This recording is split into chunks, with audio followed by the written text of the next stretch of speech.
Hey horrors, it's the Haunted Hairstylist, and I am here with a quick video tonight. I wanted to come on and talk about a case along with something that is hair related.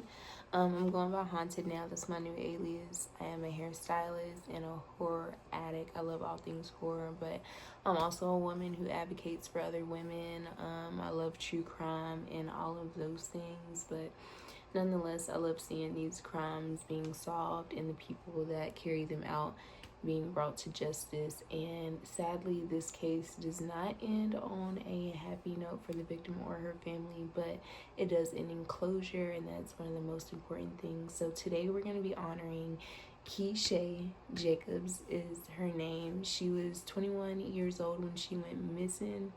She actually was at her mom's house. She had just gotten her hair done back in 2016, so I only would have been 16 years old. I would have been in high school, and this girl was, freshly legal, 21, feeling it. I remember how I was when I was 21, and this is a black woman. This was a black girl with all of her black girl magic. So she got her hair done and everything. She said she was going out for the night. I believe it was 10 o'clock the next day when her mom wakes up and she realizes, okay, I'm not receiving a text. I hadn't got a text to call, FaceTime, nothing. So what does she do? She goes to the Richmond Police Department, or they're in Virginia, so I'm assuming it's in Richmond. Don't want to miss any information up out of respect for her and her family. But she goes to the police station and they write her off. They tell her she's the usual, she's grown, she'll make it back. She's allowed to take a break, but this woman, that's her baby. She knows her baby. I'm a mom, I know my baby. She knew something was not right. Even in my case, I like to make sure at least one of my favorite cousins or my mom has my location at all times, because sadly, even if you're with someone that you think you may know and trust, you never know. It could happen at any time. Anything could happen, even anything out of your hands or out of the person that you're with. Even if you feel like you're safe with them, anything could happen. So as a woman, especially a black woman, make sure somebody knows where you're at all times. Keep a catalog, and I'm not just saying post on Instagram, post on YouTube where you're at. Make sure someone has your location at all times. So the next part of the story, it turns out that she had just met someone recently, and this guy was actually the last person to see her alive, I believe. She had went to his apartment, left, and he was never even really made a suspect, which I hated. I'm like, how is this the last person to see her and he's not? Like, I've seen worse. I've seen people, get in trouble and be imprisoned or in jail for things that they haven't done, or maybe they saw the person but they had an alibi. So I don't know, I thought that was a little funky. So I was gonna finish the story there, and then I did a little more research and come to find out a guy that is in Florida for a whole different murder recently here in 2024. It's currently 2025 while I'm recording here. But this guy in Florida admits to disposing of her body. He didn't say that he committed the crime. He didn't say he participated in it. He just said that he disposed of the body, and sadly, the way that he disposed of her, it left them with pretty much nothing. So she can't be brought back home to her parents, and yes, they have that closure, but I can only imagine how it felt to have all that time in between, like just not knowing, is she gonna make it home? Did she actually, maybe even having that glimmer of hope that maybe she did run away and she wanted to start over and she just wanted to do it on her own. I feel like as a parent, that's something that I would have wanted in my head, just so that I don't have to think about the fact that my baby's gone. So rest in peace to this beautiful angel.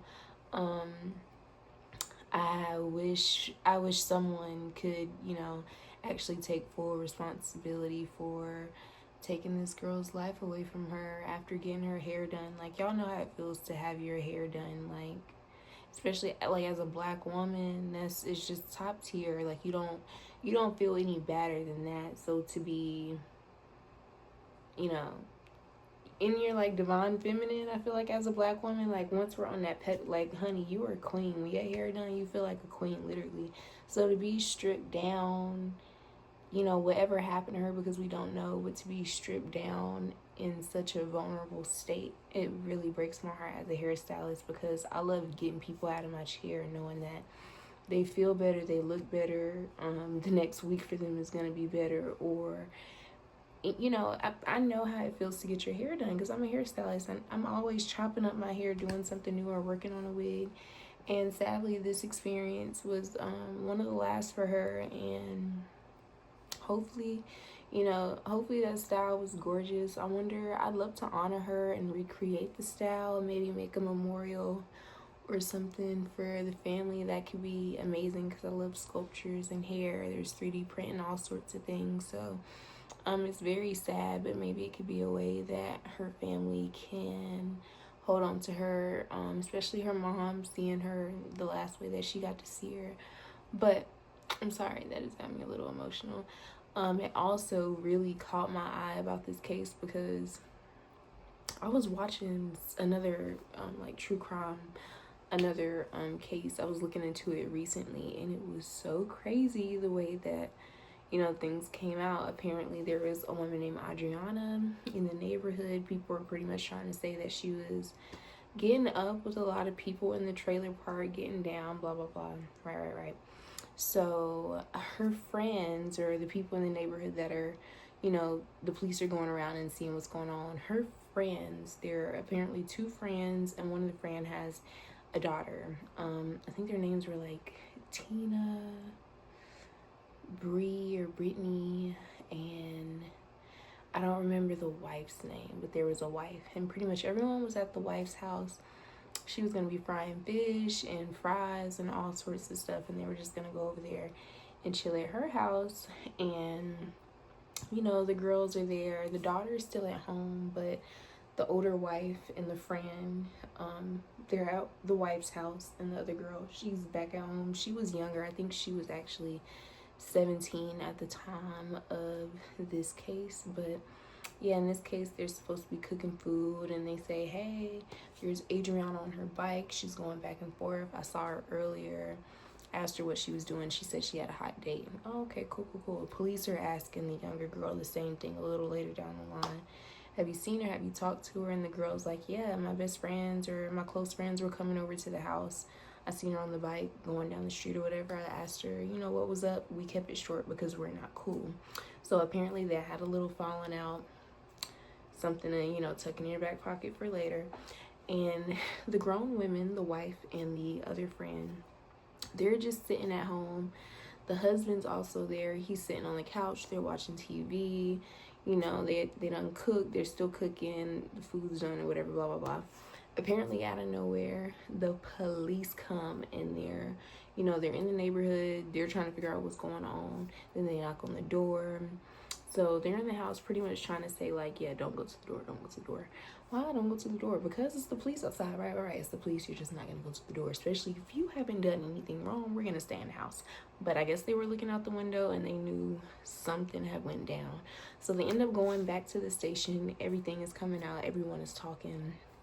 This is how it ties back into me as the hairstylist, which I instantly knew as soon as I heard this clue, but I was still like, this is crazy, and I never would have thought ever in a million years, even though it's okay. Anyway, I'm getting ahead of myself. So they're at the police station. The police are talking to everybody, trying to figure out what's going on. This is what's going on. The wife and the best friend Tina, very weird situation. Comes out Tina was messing with the wife's husband, and Adrianna was also messing with him, or had messed with him one time, and was gonna tell the wife about the friend Tina and their affair. Somehow they all fall out, right? And they plan on jumping this girl Adrianna. Horrible the way this girl went down. Horrible, because it wasn't just like a, you know, I get fighting, I get it, but even a fair fight, even you losing in a fight, if you hit somebody the right way, you can clean them out, you know, case closed. You don't have to worry about anything else. So in this case, it wasn't just that. It wasn't just blunt force trauma. this girl, she had it rough, but she stayed alive long enough to actually solve her own murder, which was, not a blessing in disguise, but thank God, she was able to use her voice. And in her last moments, it was very sad. She was asking the first responders if she would make it, if she was going to be okay. And she did let her know that it was Tina, Brie, and the wife that had did this to her. They said she didn't mention last names, but she mentioned those names. Small town, small trailer park, easy to connect dots. Comes to find out, that it's them. This is what they did to her. So apparently these girls had gotten into a fight, an altercation. Even a week previously, they had gotten into it. The police were called. It was the younger girl, which is 17, and Adrianna, which is actually 19. It was, these two girls were going at it. They were fighting. And apparently, I think her mom brought out a taser. But her mom brought it up out of nowhere during her interrogation that the victim had the taser. But even, the wife and her husband, the husband knew what this taser looked like. He was able to say that it had tape on the bottom of it. Just sort of weird. Like, a lot about this for you to have not been in the fight, or, to directly have some type of correlation with it. Right. Just a little weird. So the police put two and two together, and they come to realize, okay, somebody's lying about this taser. Whose taser is it? It's Tina's taser. So they were trying to bat the girls against each other, pretty much telling them like, well, this girl is saying this and this girl is saying this. Somehow they got the youngest girl inside of an interrogation room, and I believe in this state, I don't know if it was Florida, I'd have to fact check it, but she technically wasn't supposed to be like investigated or whatever without a parent, but because her parent was there, or because of the circumstances, they went ahead and interrogated her. And she kind of told on herself. She had a whole wristband on. She broke her pinky, and she said she broke it because her and her girlfriends are there. They're up playing, drinking. I don't know if they're drinking, but regular sleepover stuff until 2:00 in the morning when she decides to clean her room. And the girl's like, throw me the keys. She threw the keys and she swiped it against the door. That's how she broke her finger. That's what she says. So it's all casted up.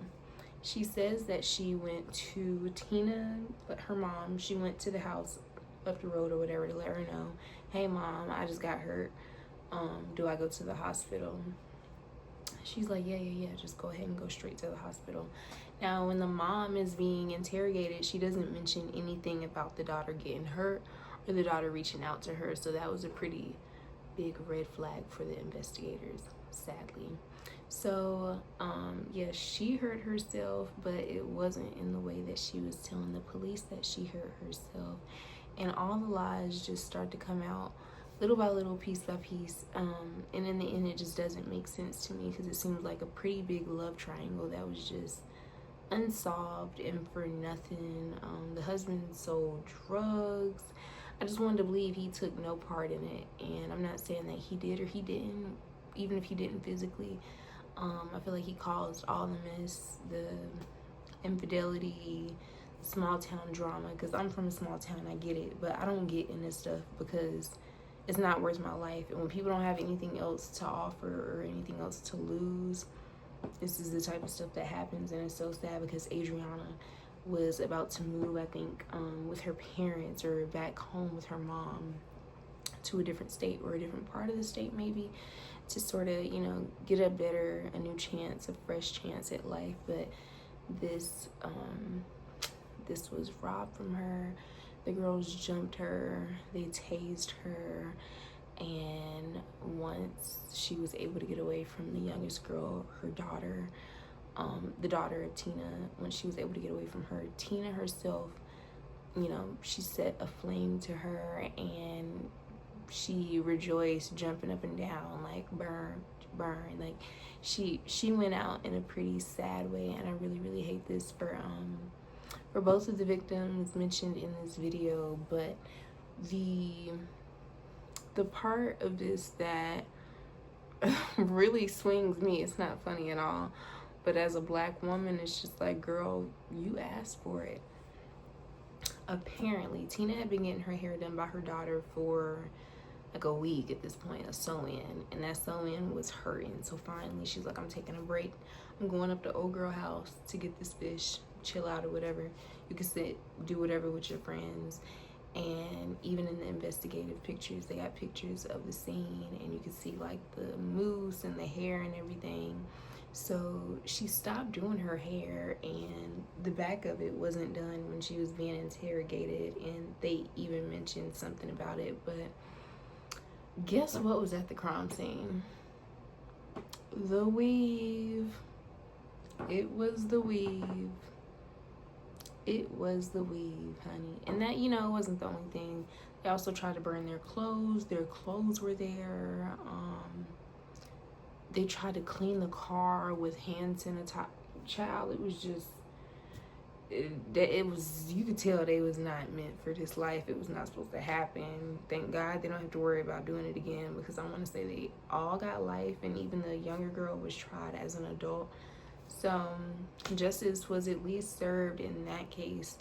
Still doesn't take away the crime, because two beautiful girls lost their souls regardless of their backgrounds, their ethnicities, their walks of life. Two girls lost their life for nothing, either for someone's, I hate to call it a fantasy, but yes, someone's weird twisted fantasy, or because of jealousy and hate. So I just want to close this video out by saying, make sure you're staying protected, and make sure someone knows where you are at all times. As you know, part of being a bad bitch, sometimes that means you got to keep that thing on you. And it don't mean you got to want to use it and be ready to pop off whenever something goes crazy, or be ready to pop off when something gets crazy.